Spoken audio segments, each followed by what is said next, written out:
Hi. So I'm feeling a need to or want to talk about our beliefs. And what kind of keeps coming up for me is trying to explain them in a way that is kind of breaking it down. So beliefs are our programming. It's what we believe is right, what we believe is wrong, what we believe is good, what we believe is bad.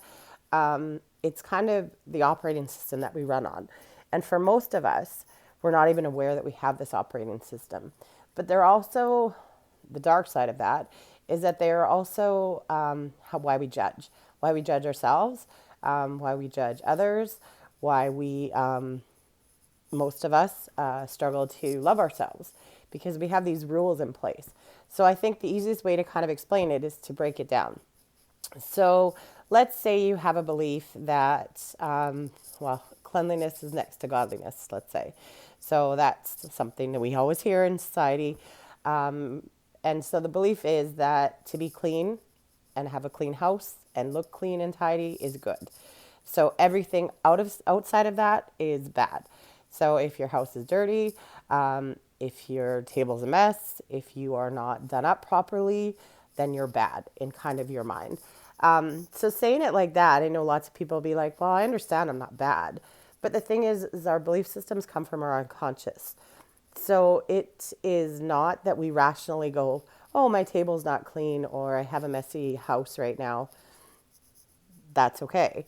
That's what we rationally think, but underlying that is the belief that we are bad or we're wrong or whatever else might be tied to that. It maybe is lazy, maybe a whole bunch of things. And that's kind of how beliefs work. So usually they're not standalone, but they kind of have like a whole cluster. So being clean is good, being tidy is good, being done up is good, being messy is lazy, being messy is being a bad woman, or usually because that's generally who we associate that with in our society. Which brings up the interesting point of a lot of our beliefs do come from society and from culture. So, yeah, so it could be I'm a bad wife, I'm a bad mom, whatever else might be tied to that. And everyone's is kind of different. I kind of say that we all have our own flavor of that.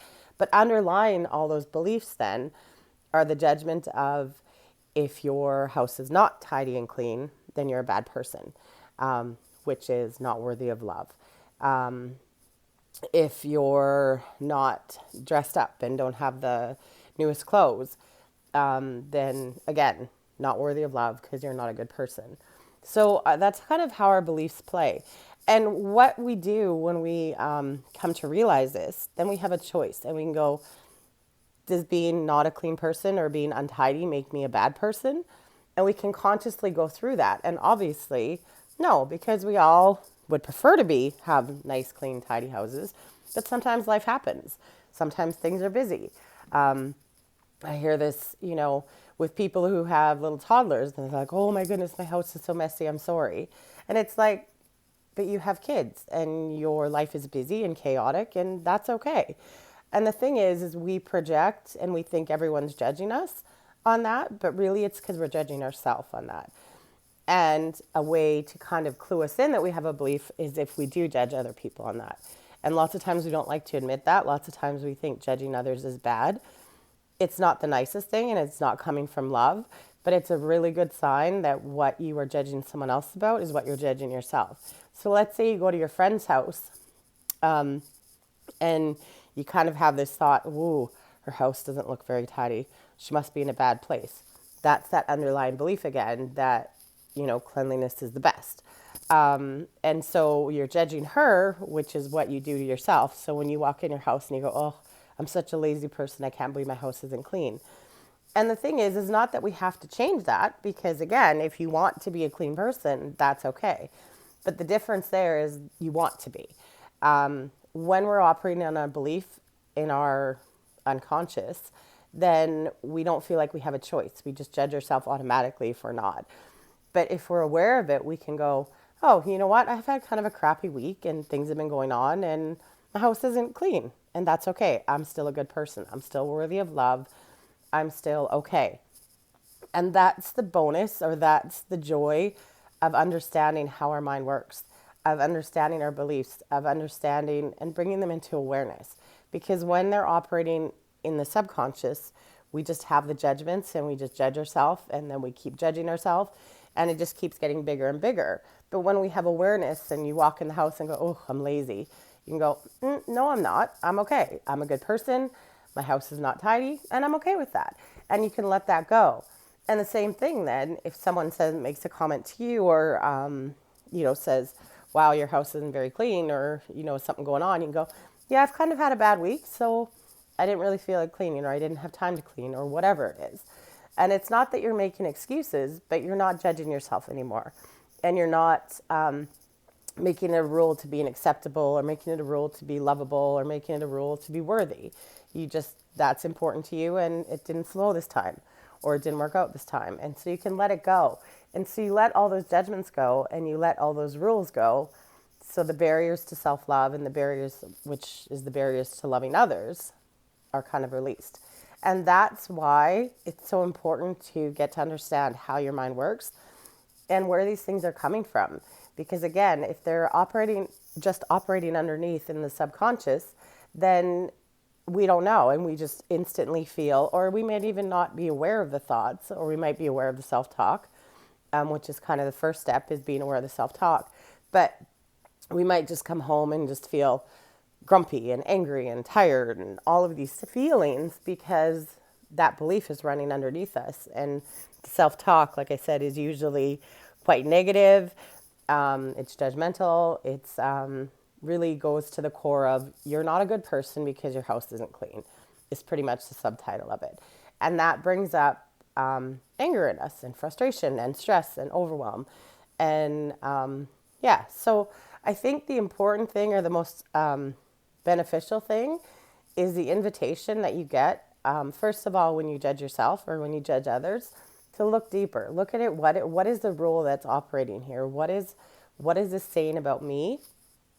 Or what rule do I have about how I need to behave in the world? And the bonus is when you become aware of that, it's not that you stop cleaning and your house becomes a pigsty, which is the big fear. It's that you can be okay with it. So you're okay if it's clean and you're okay if it's not clean because you don't have that rule on your worthiness or lovability or being enough because you just are. I hope that makes sense and I hope that helps to kind of clarify how important it is to really understand our beliefs. And the thing is we have thousands and thousands and thousands of beliefs and they come from a lot of them come from our childhood. Some of them come from past lives or past experiences. A lot of them come from our culture, our society. And they can be picked up so quickly. So it's not like someone has to sit you down and say, okay, you need to have a clean house. It's little things that we pick up when we're a child. When we see our mom freaking out because someone's coming over and the house isn't clean. We take that in and we go, oh, it's not a good thing if your house isn't clean. And that's kind of, it's like we didn't really have a choice. We just kind of accepted them. And then we make this rule for ourselves about being enough. So again, I hope that helps. I hope it clarifies things. And I hope you take this as an invitation to dive deeper. Figure out what some of your beliefs are. Because they don't need to be judgments. They don't need to be your rules anymore. When you bring them to awareness, like I said, then you have a choice. And yes, they'll still come up because they've been patterns that have been in place for a really long time. But you can go, I didn't have time this week, but that's okay. I'm still okay. I'm a good person. I'm lovable. I am enough. I am worthy. Whatever the words that kind of fit for you. So again, I hope this helps. And if you ever want some assistance with this is something that I do in my coaching because it is the underlying programs of who we are or who we think we are and gets us to the deeper core of what's kind of going on for us and helps us to release those judgments. I wish you all well and take care.